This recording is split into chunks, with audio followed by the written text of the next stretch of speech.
Bonjour à tous, c'est une nouvelle qui a secoué le monde associatif. Pour la première fois de son histoire, depuis 1946, le Secours catholique met en œuvre un plan de sauvegarde de l'emploi, ce qu'on appelle un PSE. On ne s'habitue jamais à ces PSE, même nous, les syndicalistes. Mais on est forcément décontenancé quand ça impacte une association et particulièrement une de celles qui vient en aide aux plus modestes. Ce sont jusqu'à 130 postes sur 930 qui pourraient être supprimés au sein de cette institution qui est reconnue d'utilité publique et qui est un pilier de l'aide aux plus démunis. Mais au-delà du choc, cette décision soulève une question fondamentale. Comment une association qui lutte contre la pauvreté peut elle-même être fragilisée au point d'en arriver là? Le paradoxe, il est glaçant et peut se résumer par une phrase. Il y a de plus en plus de pauvres et on a de moins en moins de moyens pour eux. Le Secours catholique est un acteur majeur de l'économie sociale et solidaire, un secteur souvent perçu comme la conscience sociale de la France. Il faut le rappeler, l'ESS est loin d'être marginale, elle représente environ 10% du PIB français et emploie près de 2,4 millions de salariés, soit environ 14% des emplois privés.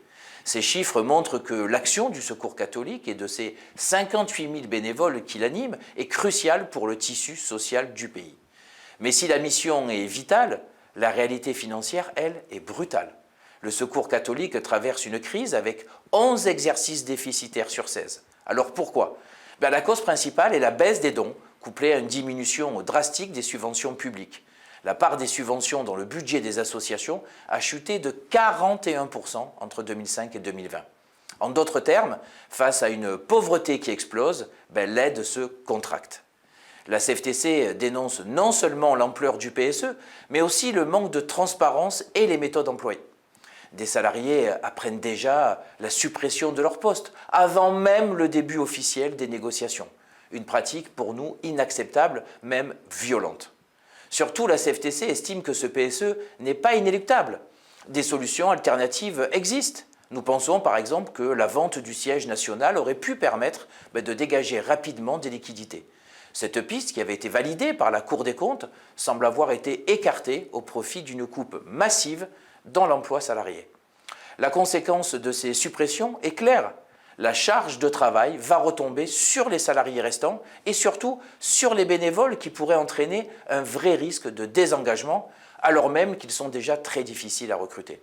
Négocier ce PSE, ce n'est pas seulement défendre 130 postes, c'est avant tout préserver la capacité du Secours catholique à maintenir son engagement auprès des milliers de personnes défavorisées qu'il aide. Le combat mené par notre syndicat vise à garantir que, même au cœur d'une restructuration qui est douloureuse, le mot d'ordre de l'association, qui est pour un monde juste et fraternel, puisse continuer à résonner pour les salariés, les bénévoles et ceux qu'ils servent. Enfin, j'alerte les collectivités locales, comme l'État. Ne faites pas peser sur les associations de solidarité le poids de vos économies nécessaires. Oui, il faut faire des économies, mais supprimer les aides à ces associations alourdira en fin de compte le poids financier pour la société de la prise en charge des publics en difficulté.